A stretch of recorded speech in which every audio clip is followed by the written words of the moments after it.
32 was signed by Governor just 2 weeks ago. And so for far too long, we have had a history of laws that have ended in the over-incarceration of people. Immigration detention is one part of this. And this history is a painful one, and it's time to mend the past, a past that has harmed many families, taken parents away from their children, and nearly destroyed Black and brown communities in the state of California.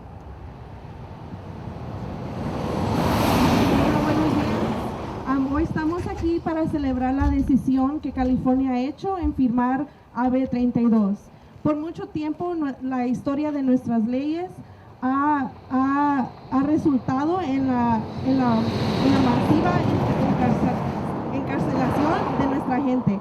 Detención de inmigrantes es una parte de esta historia, y es una historia que nos duele mucho, pero es hora de amendar el pasado y ayudar a las personas que han sido afectadas por esto, a los padres que han sido llevados de sus hijos, y a estas leyes que han resultado que hasta las vidas de las personas negras y las personas de color en nuestras comunidades sean afectadas en nuestro estado. We, those organizations represented here, and we're going to be able to talk about each individual organization, are taking the collective responsibility of making sure that this new law is implemented. We are committing ourselves to make a decisive change towards healing and restoring people into community as we see these for-profit facilities come to a close. Nosotros, las organizaciones representadas aquí, estamos tomando la responsabilidad colectiva a asegurarnos que la ley AB 32 sea implementada. Nosotros estamos dando nuestro trabajo para que pueda haber un cambio de sanación y de restaurar nuestra gente en nuestra comunidad y ver que estas detenciones de lucro sean cerradas. With this press conference, we began to heal the present, and for this we are rejoicing in the passing of AB 32. And now we begin to plan its implementation. In order to understand why this is important for all of us, I invite you all to hear from those that have been deeply hurt by detention. They will share with us what closing this facility means for them. And so at this time, I would like to invite Marta Maria to come and share with us. Marta María, ¿quieres venir a contarnos por qué? ¿Cómo te sientes ante la realidad de que vamos a cerrar ya este centro? Yo me siento muy feliz porque yo soy una de las víctimas también.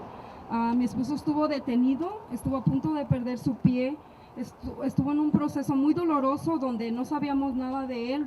Por un mes lo tenían incomunicado. Nosotros pensábamos que él ya había muerto. Entonces yo estoy muy contenta porque sé que hay mucha gente inocente como él que solo ni siquiera tienen un récord criminal, y ellos mismos los detienen, pero prácticamente los entregan a inmigración. Entonces yo estoy feliz porque sé que Dios está haciendo justicia, y que pido que no nada más aquí en California, sino que en diferentes partes del mundo también hagan lo mismo, porque hay mucha gente inocente adentro que pasa por un proceso muy doloroso. Y pues estoy feliz, yo estoy celebrando esto. So my name is Marta Maria Ortiz, and I am one of the victims of this detention center. My husband was detained here for a very long time, and he almost lost his leg due to the lack of medical access that there was inside. And so I'm very happy to be here, and I'm also very happy that the state has decided to make this decision of passing this law. And her hope is that other states can do that as well, because there's a lot of people suffering inside, and she believes that God will bring justice to what is happening and to the victims. So it does feel good, como decía Marta Maria, to see this place that has caused so much harm to our community close. Our next speaker is Monse. Monse is from the California Immigrant Youth Justice Alliance, and she's going to be sharing with us also why she rejoices about these news. Hi everyone, my name is Monse. I'm part of CJ's IE Squad. The reason for me being here today is beyond just celebrating that AB 32 passed. It's to speak about how AB 32 has and will change by us. Community members inside Adelanto deserve to be liberated from the cages inside, and closing Adelanto means a community win. To me, closing Adelanto is more than just a win, it's a bold and empowering moment. Years ago, my family was also part of many families that have a loved one inside. Often we would hear that people living an hour or so away from here from Adelanto, such as in Riverside, San Bernardino, or other IE cities, had difficulty coming here, not only because of the harsh conditions, but because it was really difficult for them to have this journey here. My family and I know of the struggles that come with having a loved one in here, and how unfair and the inhumane conditions can mean death, and or have someone be rushed immediately to get medical attention. Closing Adelanto will mean that community members inside can have the chance to fight without being in these conditions. Despite ICE claims, detention is not necessary. ICE has the power to decide whether it will detain people or not, and we're building a movement to fight for all the people who are detained. Let me be clear. We are not to back down or will back down from this. People are suffering right now inside these detention facilities, not here only in California, but nationwide. For example, in Adelanto, some people detained, teeth fall out due to the lack of care, but the jail's dentist suggested, quote unquote, that detainees could use string from their socks to floss if they were dedicated to dental hygiene. In the end, I just want to make it clear that this is just the beginning of freeing those inside. Thank you. Thank you, Moses, for sharing that with us. And our next speaker, Mario. Mario's here from the Inland Coalition for Immigrant Justice, and he also has an impactful story to share. Just a year ago, I completed 6 months of detention here at Adelanto. And I can honestly say that it was the most challenging time of my life. But I am here with the community in solidarity because we got AB 32 signed. The conditions inside of Adelanto are deplorable. I know because I experienced them firsthand. No one had to tell me about them. I lived them for myself. 8 people have died at Adelanto, but no one at GEO, which runs the facility, has been held accountable. These deaths would likely not have happened if adequate health care existed. Because GEO is privately run, these deaths are out of sight and out of mind. Hace un año Mario completó 6 meses en detención aquí en Adelanto.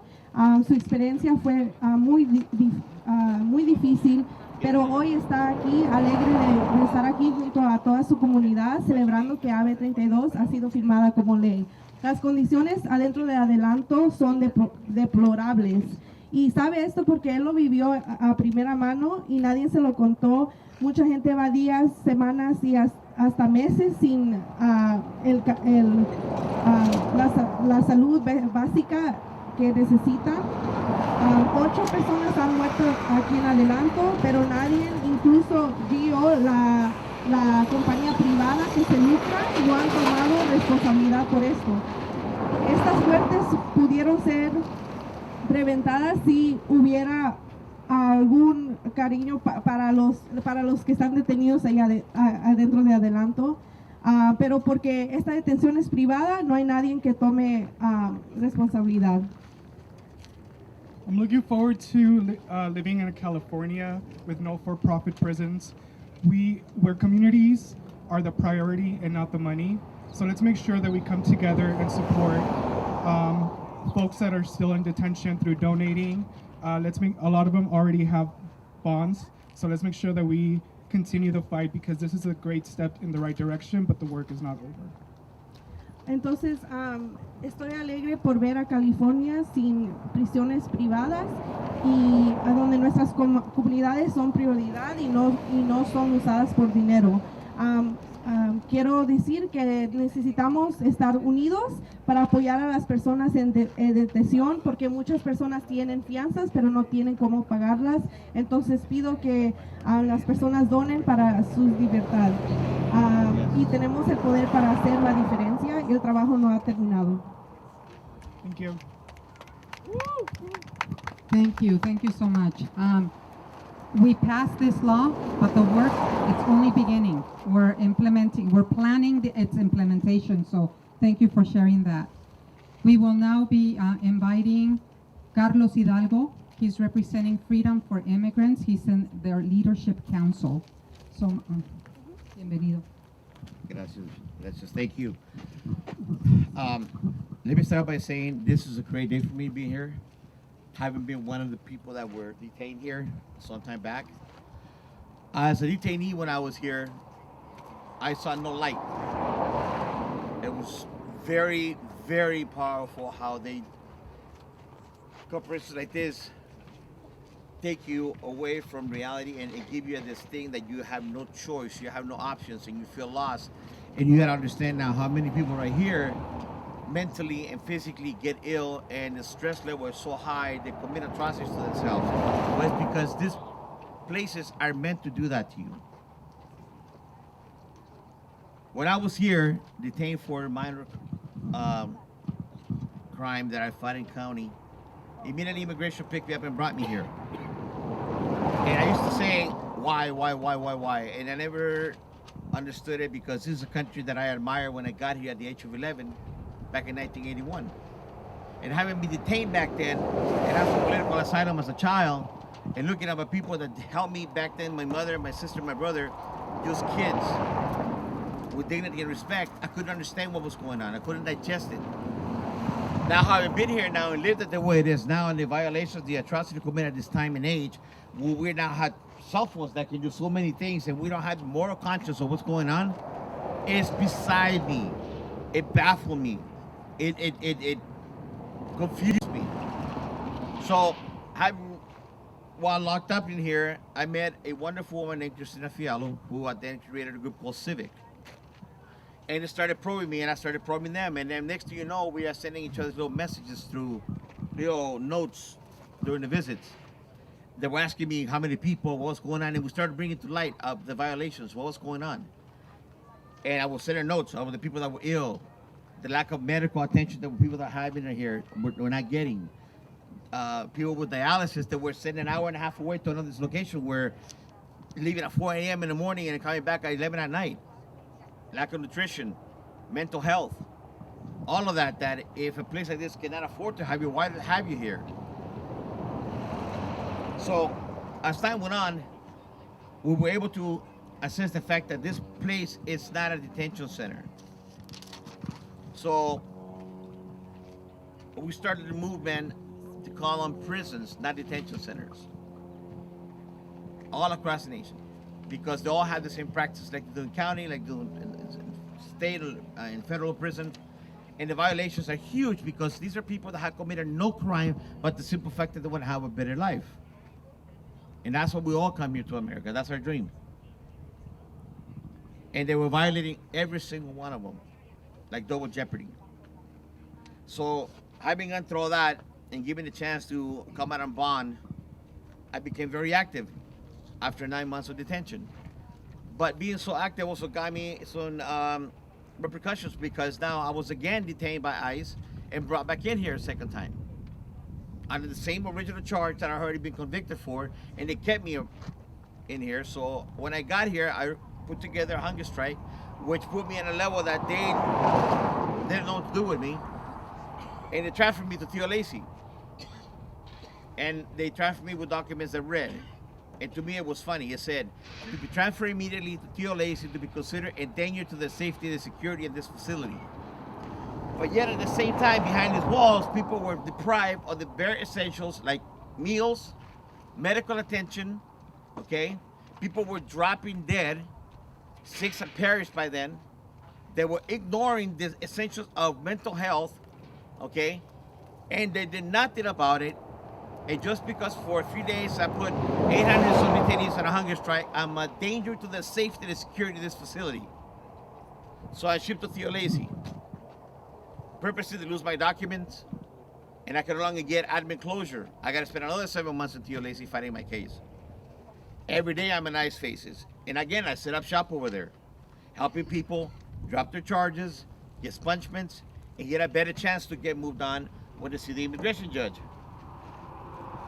The experience I had with everyone being there was to the point that I had someone die in my arms while deputies are watching and laughing at the fact that the lips are turning purple, and they're laughing at this.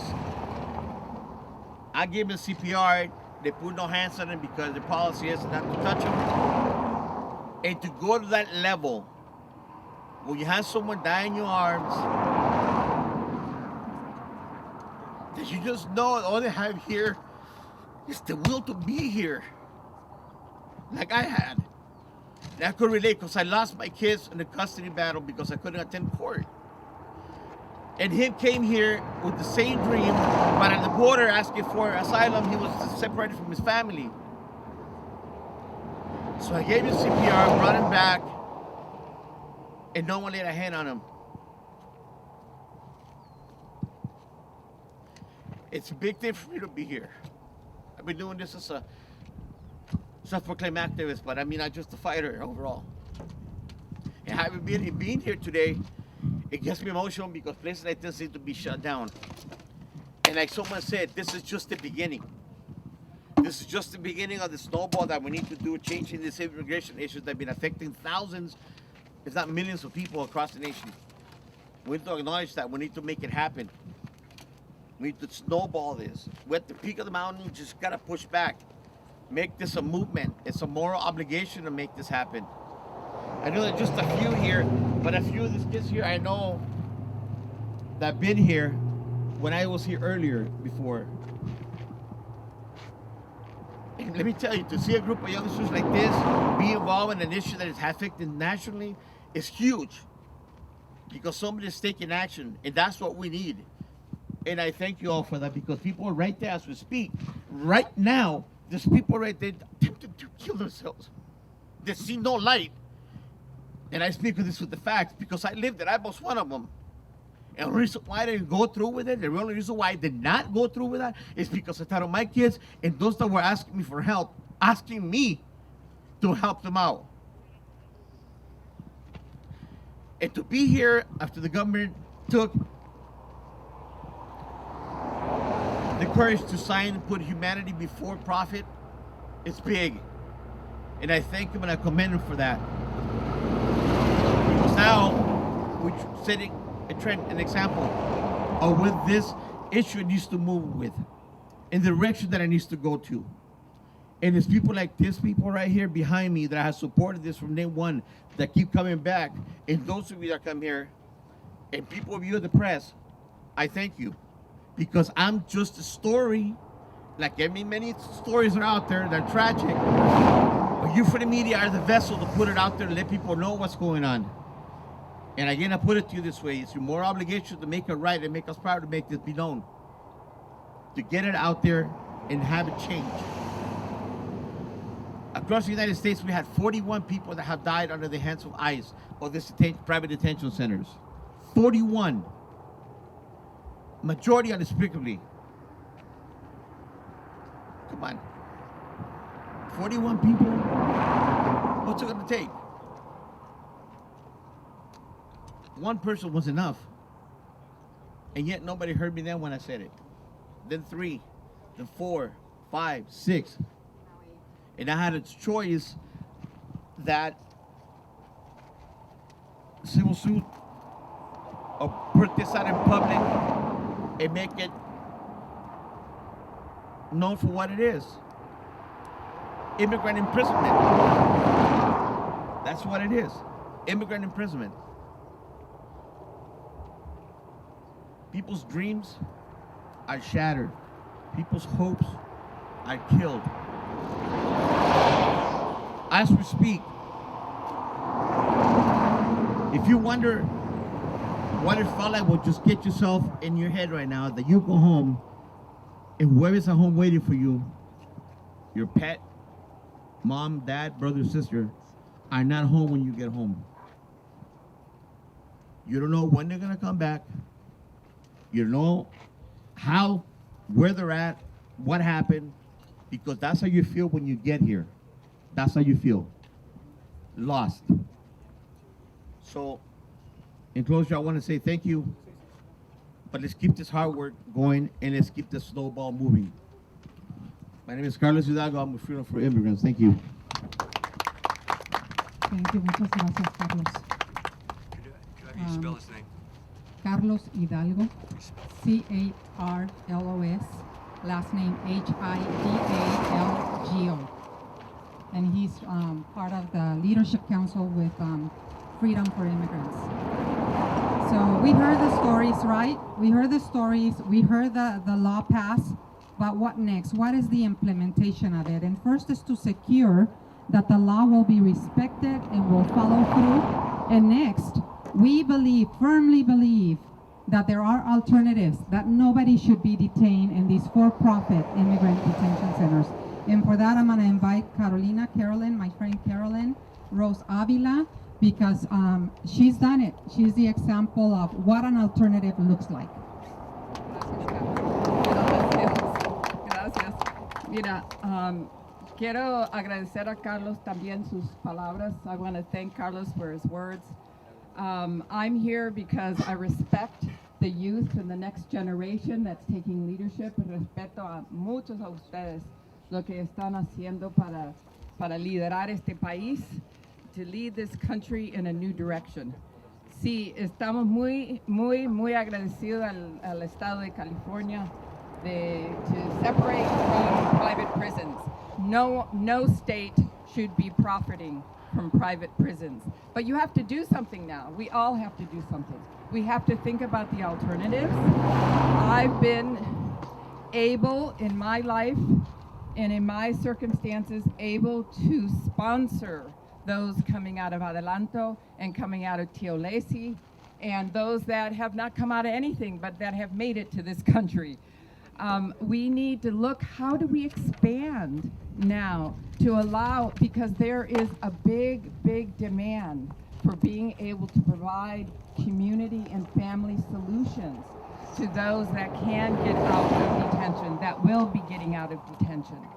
It is time to do that. I connected with the caravan. The caravan connected me to those that were requesting asylum. I followed those that requested asylum that got into detention.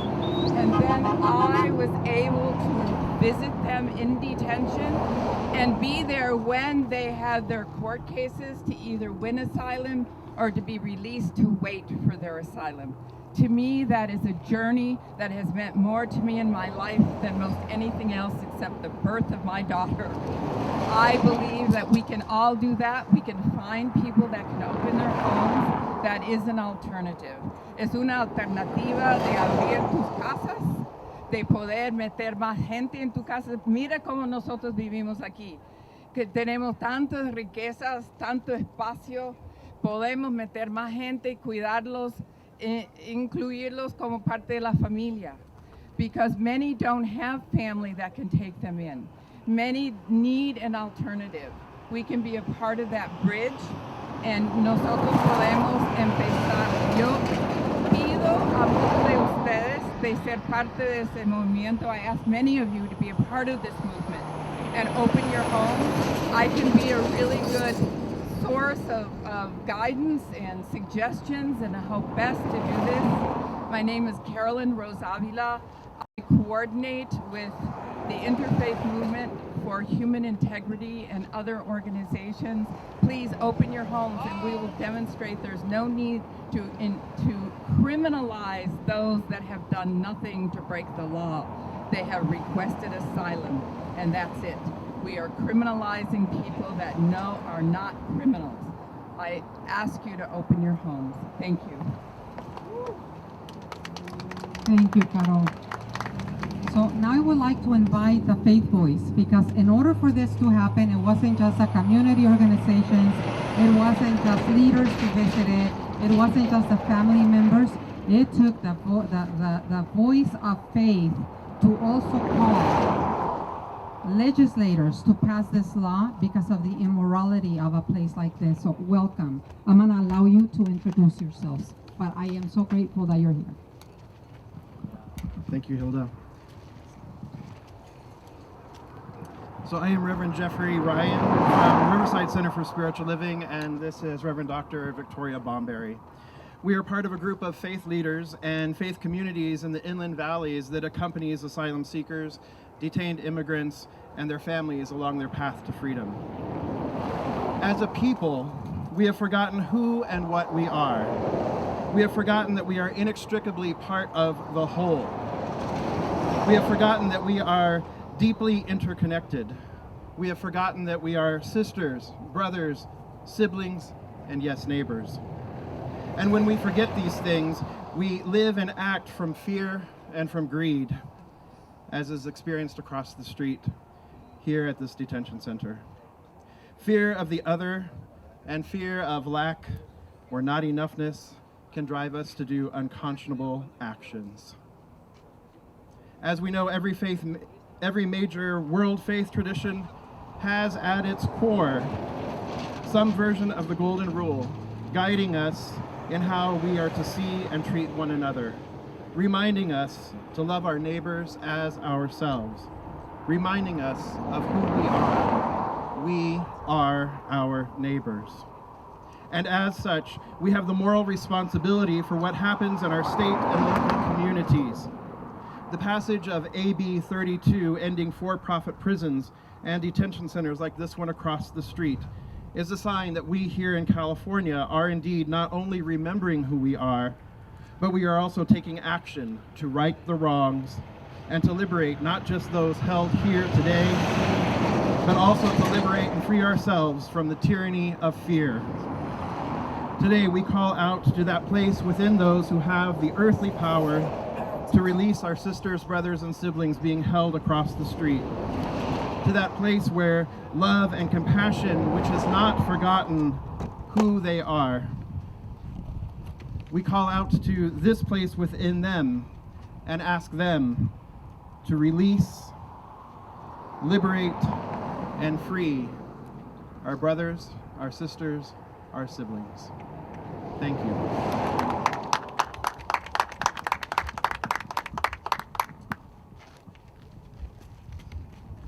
Thank you, Reverend Jeffrey and Reverend Victoria, for those good strong statement. And now I invite Lisbeth from the ICIJ, the Inland Coalition for Immigrant Justice, and she's going to be closing us. But thank you all so much for being here. Thank you, Hilda. I want to thank everyone again for being here. I get emotional too because it's such a big victory, not only for us, but for people that are currently still detained.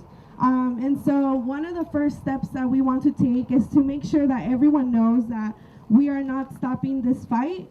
We are going to make sure that this is implemented, that this law, AB 32, is implemented. One of the first things that we are doing, we are bringing together attorneys and advocates that want to unite in this fight in a convening in December. We're going to strategize ways, what are the best ways so we can make sure that there's a just and humane closure. But some of the next steps that we're going to take is we're collaborating with the state, the governor of the state, California, and also with Assembly Rob Bonta. We're collaborating to make sure that we have a good timeline in which we can make sure that we can free as many people as possible. We have also initiated this Free Them All campaign. One of the things that we are doing is we have started a state bond fund in order for people to donate, and we can free as many people as possible. And so again, I just want to thank everyone that's here for all their efforts, for all of the time all the time and sacrifices that we put into this. But most importantly, I want to thank people detained inside for their resilience, because they showed how strong they were through hunger strikes, and they were the ones that were leading this movement. As you can see by the stories that were told today, they're the ones that are standing up courageously for this fight. And so again, I just want to emphasize that we are not stopping this fight. We're going to continue and make sure that the AB 32 is implemented and that there's a just and humane closure of this facility. We're going to hold accountable the city council that's here in Adelanto and make sure that they also implement local ordinances to help support and implement AB 32. And we're also going to support by supporting with bond funds. And like I said, I just encourage everyone to continue supporting local fights like the one here, Shut Down Adelanto campaign, and also the Mesa Verde campaign and the campaign in Ote Mesa. So thank you all for being here. And I just want to do a few chants. First, I want to do Free Them All. So.